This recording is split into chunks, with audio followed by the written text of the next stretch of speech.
नमस्कार। आज हम भक्ति के एक बहुत ही कह सकते हैं अनोखे पहलू पर बात करेंगे। हाँ, मतलब सिर्फ सुनकर कैसे मुक्ति मिल सकती है। बिल्कुल। श्रवण मात्र से। और इसके लिए हम देखेंगे राजा परीक्षित की कहानी। ये भक्त लीला कथाओं से है जी। तो आज की हमारी ये जो चर्चा है ये इसी कहानी के इर्द गिर्द रहेगी।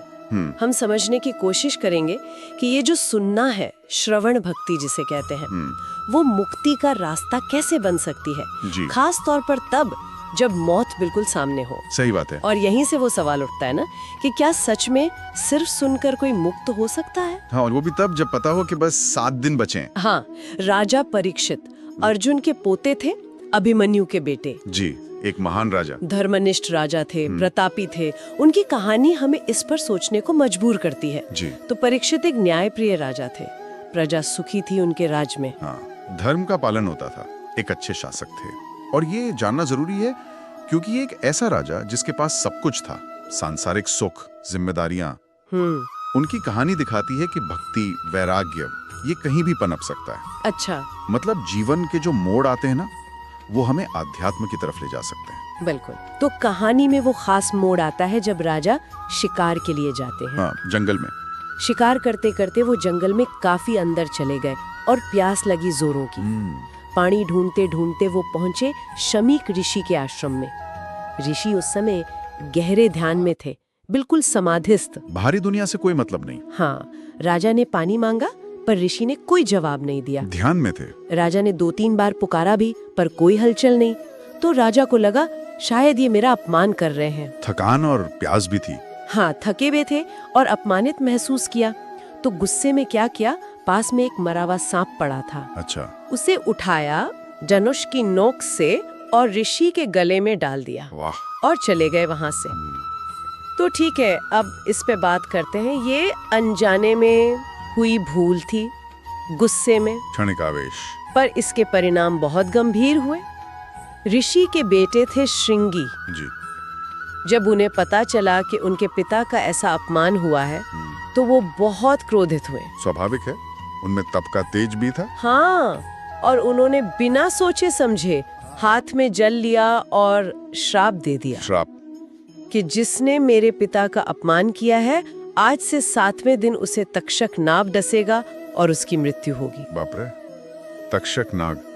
यहाँ ये बात दिलचस्प है, श्राप की भूमिका इन कथाओं में। हाँ। ये सिर्फ एक सजा नहीं है, अक्सर ये कहानी को एक दिशा देता है। अच्छा, एक मोड़ देता है। हाँ, एक उत्प्रेरक। ये दिखाता है कि कैसे एक छोटा सा काम भी चाहे अनजाने में हो, उसके कितने बड़े परिणाम हो सकते हैं। और यहाँ वो भाग्य और कर्म वाली बात भी आ जाती है ना? कैसे?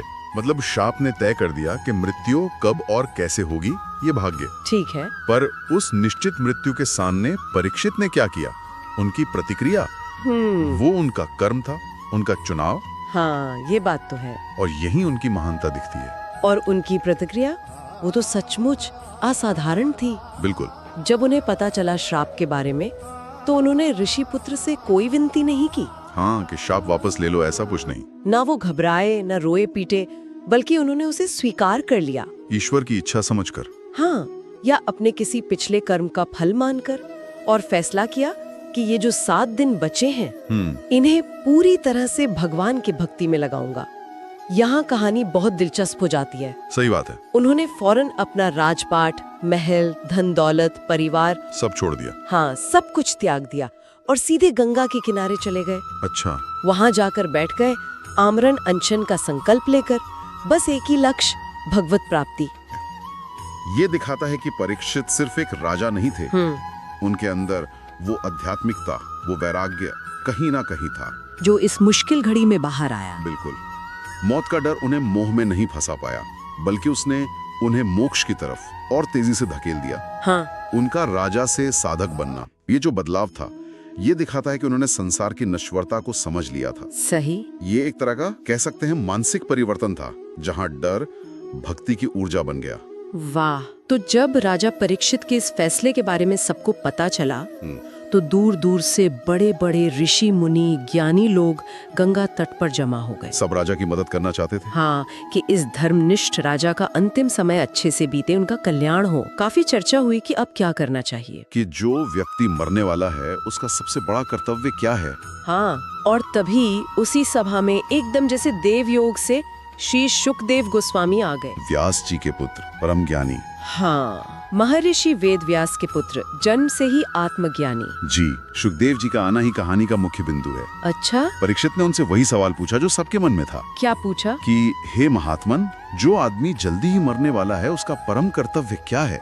उसे क्या सुनना चाहिए, किसका कीर्तन करना चाहिए, किसे याद करना चाहिए? बहुत महत्वपूर्ण प्रश्न। बिल्कुल। और इसी सवाल के जवाब में शुकदेव गोस्वामी ने राजा परीक्षित को 7 दिन और 7 रात तक लगातार श्रीमद् भागवत महापुराण, हाँ, श्रीमद् भागवत की कथा सुनाई। अमृत कथा। और ये सिर्फ कहानियां नहीं थी, इसमें सृष्टि कैसे बनी, भगवान के अवतार, वराह, नृसिंह, वामन, राम, कृष्ण, हाँ, और उनके भक्त जैसे प्रहलाद, ध्रुव, उनकी कहानियां, और गहरा दर्शन भी, भक्ति के रहस्य, सब कुछ था उसमें। अद्भुत संग्रह था वो।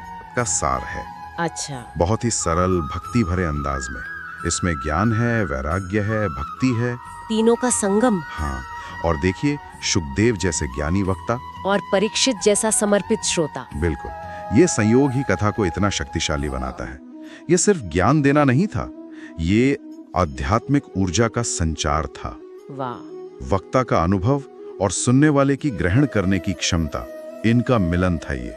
जरा सोचिए वो नजारा, गंगा का किनारा, चारों तरफ ऋषि मुनि, और बीच में शुकदेव जी कथा कह रहे हैं और राजा परीक्षित पूरी एकाग्रता से सुन रहे हैं। 7 दिन 7 रात, बिना कुछ खाए पिए, बिना सोए। अविश्वसनीय। परीक्षित ने खुद को पूरी तरह से उस कथा में डुबो दिया था। उनका मन सिर्फ भगवान की लीलाओं में था। शरीर का होश भी नहीं रहा होगा। हाँ, बस सुनते रहे, एक अटूट श्रवण यज्ञ।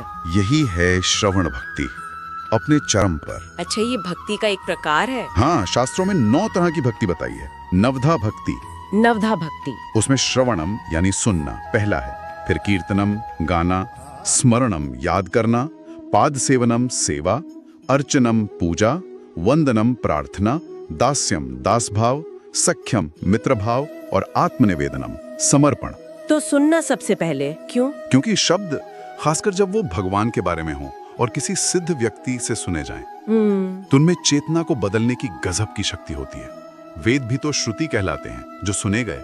हाँ, ये तो है, ज्ञान सुनने से ही शुरू होता है। बिल्कुल, परीक्षित का सुनना सिर्फ कानों से सुनना नहीं था, वो दिल से सुन रहे थे। हाँ, आत्मा से, पूरी एकाग्रता, पूरी श्रद्धा के साथ। जब ऐसे सुना जाता है तो शब्द सिर्फ जानकारी नहीं रहते, वो अनुभव बन जाते हैं।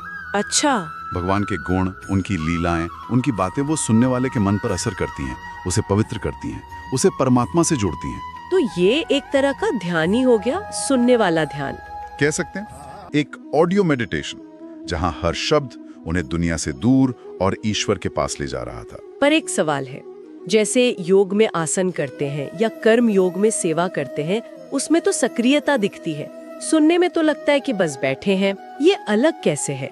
अच्छा सवाल है। देखने में ये निष्क्रिय लग सकता है, पर मानसिक और भावनात्मक रूप से ये बहुत सक्रिय प्रक्रिया है। कैसे? देखिए, हठ योगी शरीर साधता है, कर्म योगी कर्म करता है, श्रवण भक्त क्या करता है? वो अपनी पूरी चेतना को ईश्वर की कथा में लगाता है। ध्यान लगाना पड़ता है। हाँ, एकाग्रता बनाए रखना, सुनी हुई बात को समझना, उसे महसूस करना, ये प्रयास है। परीक्षित निष्क्रिय नहीं थे, वो अंदर से बहुत सक्रिय थे। उनकी सारी ऊर्जा सुनने में लग गई थी। बिल्कुल, बाहरी कर्मों से हटकर अंदर के श्रवण और मनन में। शायद ये रास्ता उन लोगों के लिए ज्यादा सही है जो चिंतनशील हैं, या जो शारीरिक क्रिया के बजाय भावनात्मक रूप से जुड़ना चाहते हैं ईश्वर से। हाँ बिल्कुल। और फिर वो 7वां दिन आया। कथा पूरी होने वाली थी। शुकदेव जी ने आखिरी उपदेश दिए। राजा परीक्षित एकदम शांत, स्थिर, भगवान के प्रेम में डूबे हुए। मौत का कोई डर नहीं, कोई चिंता नहीं। तभी जैसा श्राप था, तक्षक नाग आया। कैसे? एक कीड़े का रूप लेकर फलों की टोकरी में छिपकर राजा तक पहुंचा और उन्हें डस लिया। ओह। और पल भर में राजा का शरीर विष की आग से भस्म हो गया। लेकिन कहानी का असली क्लाइमैक्स ये है कि शरीर भले ही जल गया, राजा परीक्षित को मोक्ष मिल गया, परम गति। क्यों, कैसे? क्योंकि मरते समय उनका मन कहाँ था? न शरीर के दर्द में, न भविष्य की चिंता में, न बीते हुए कल के पछतावे में। वो तो कथा में लीन थे। हाँ, पूरी तरह से श्री कृष्ण की लीलाओं को सुनने और सोचने में डूबे हुए थे। शरीर छूटा पर आत्मा मुक्त हो गई। ये जो मृत्यु के माध्यम से मुक्ति वाली बात है ना, ये बहुत गहरी है। ये कहानी मौत से बचने का तरीका नहीं बताती, ये बताती है कि मौत का सामना कैसे करें। सही। ये बताती है कि मरते समय हमारे मन की स्थिति, हमारा समर्पण, वो मौत के तरीके से ज्यादा महत्वपूर्ण है। मतलब कैसे मरे इससे ज्यादा जरूरी है कि किस भाव में मरे। बिल्कुल। परीक्षित ने मौत को नहीं हराया, उन्होंने मौत के डर को हराया, भगवान में मन लगाकर। और इससे वो सवाल उठता है कि क्या जिंदगी का आखिरी पल हमारी पूरी जिंदगी की साधना का निचोड़ होता है? शायद। हाँ, परीक्षित के 7 दिन के उस तीव्र श्रवण ने उन्हें उस अवस्था तक पहुंचा दिया जहां मृत्यु बंधन नहीं, मुक्ति का दरवाजा बन गई। तो इस अद्भुत कहानी से हम क्या सीख सकते हैं? मुख्य बातें क्या है? पहली बात तो यही कि श्रवण मतलब ध्यान से, श्रद्धा से सुनना, ये भक्ति का बहुत शक्तिशाली रास्ता हो सकता है। सीधा रास्ता। हाँ। दूसरी बात, सच्ची भक्ति और ईश्वर पर विश्वास, ये मौत जैसे बड़े डर पर भी जीत दिला सकता है। सही। और तीसरी, जैसा परीक्षित ने दिखाया, जीवन कांत कितना भी करीब क्यों ना हो, अगर पूरी निष्ठा से, समर्पण से भगवान की शरण ली जाए, खासकर सुनने के माध्यम से, तो भी कल्याण हो सकता है। बिल्कुल। निश्चित रूप से मूल संदेश यही है कि पवित्र कथाओं से गहराई से जुड़ने में इंसान को बदलने की बहुत शक्ति है। पर ये सिर्फ सुनना नहीं है, कैसे सुना जाता है वो महत्वपूर्ण है। परीक्षित ने कैसे सुना? एकाग्रता से, श्रद्धा से, जिज्ञासा से, समर्पण भाव से। उन्होंने सिर्फ कानों से सुना नहीं, उसे अपने अंदर उतरने दिया, उसे जिया। हाँ, आत्मसात किया, ज्ञान को सूचना से अनुभव बनाया। तो आज के समय में इसका क्या मतलब है हमारे लिए? देखिए, परीक्षित की कहानी हमें याद दिलाती है कि सुनने की कला, चाहे वो कोई प्रवचन हो या किसी का दुख हो या कोई नई बात हो, अगर उसे ध्यान से, गहराई से सुना जाए तो वो कितना असरदार हो सकता है। शायद हमें भी अपने जीवन में ज्यादा ध्यान से सुनना चाहिए, दूसरों को, अपने मन की आवाज को। हाँ, शायद प्रकृति को भी। बिल्कुल। ये सुनने की गुणवत्ता पर जोर देती है।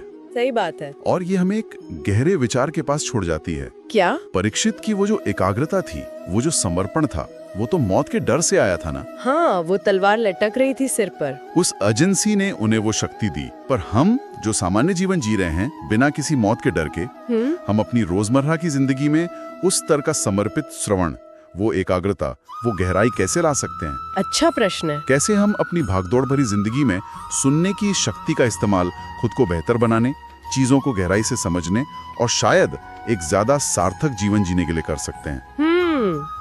ये एक सवाल है जो परीक्षित की कहानी हमारे लिए छोड़ जाती है। एक बहुत ही विचार करने लायक प्रश्न। और इसी प्रश्न के साथ राजा परीक्षित की श्रवण भक्ति पर हमारी आज की ये खास चर्चा यहीं समाप्त होती है।